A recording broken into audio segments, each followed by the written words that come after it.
When working with web applications, Spring Boot embraces embedded servlet containers. The library chooses to bundle the servlet container within the application instead of deploying the application to a standalone container.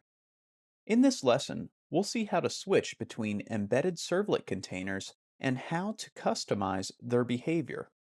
If we inspect the dependencies within our pom.xml file, you'll notice that we have included the Spring Boot Starter web, and looking further at the dependency hierarchy, you'll see that it has a transitive dependency on Spring Boot Starter Tomcat, and that is another starter POM. So by default, Spring Boot sets our web applications up to use Tomcat. Well, that may not be our preference, and we may need to switch that. So what we can do is right-click on that transitive dependency, and then click on Exclude Maven Artifact. And this is going to allow us to enter an exclusion into our pom.xml file. You'll want to keep the exclusion at that top layer for our project, so just hit OK. And now if we save our POM file, we can go inspect its source. And now you'll notice that within the Spring Boot Starter Web artifact, there has been an exclusion placed for the Spring Boot Starter Tomcat artifact, and it tells Maven not to pull down that library.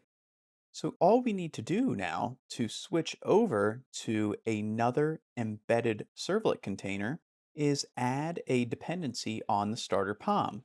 So we're going to look for org.springframework.boot, and this will display all of the starter POMs available to us.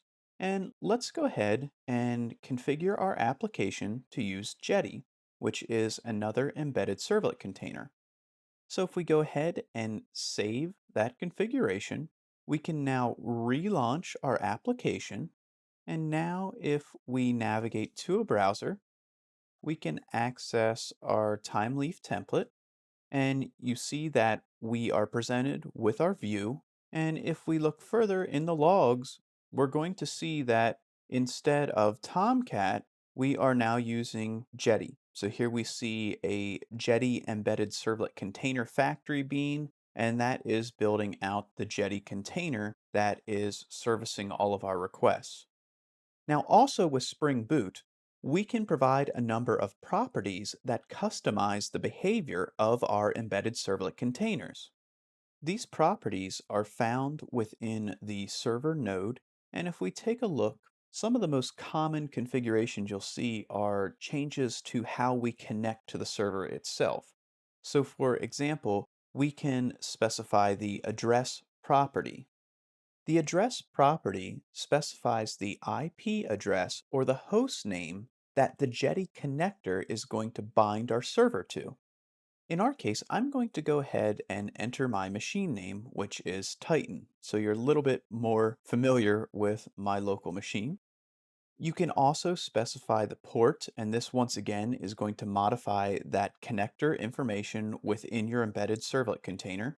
And let's say we go on port 9090, and then you can modify the context path, which is going to be the root path of your application. And it always needs to start with a forward slash.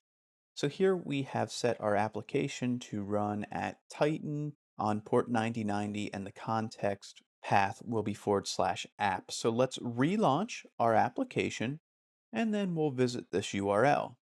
So I'm going to navigate over to the browser, and let's change things up here. So we need to replace localhost with Titan. We need to switch our port over to 9090, and then we need to navigate to /app/timeleaf. And we have modified the connector information successfully for our embedded Jetty servlet container. Returning back to our application.properties file, now we're going to take a look at how we can compress the responses that we provide back to the client. In order to enable compression, we use the server.compression property, and the first thing we need to do is enable it. And then we need to specify a size of the responses that we want to compress. So normally I believe this is set to 2048. So we would like to compress pretty much everything. So I'm going to set this to 0. So no matter what the size of our resource, we're going to compress it.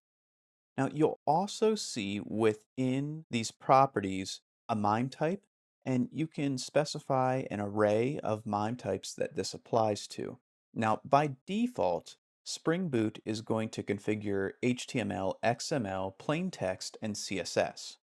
So these defaults are more than adequate for us, for our purposes, so we're not going to specify any additional resources there.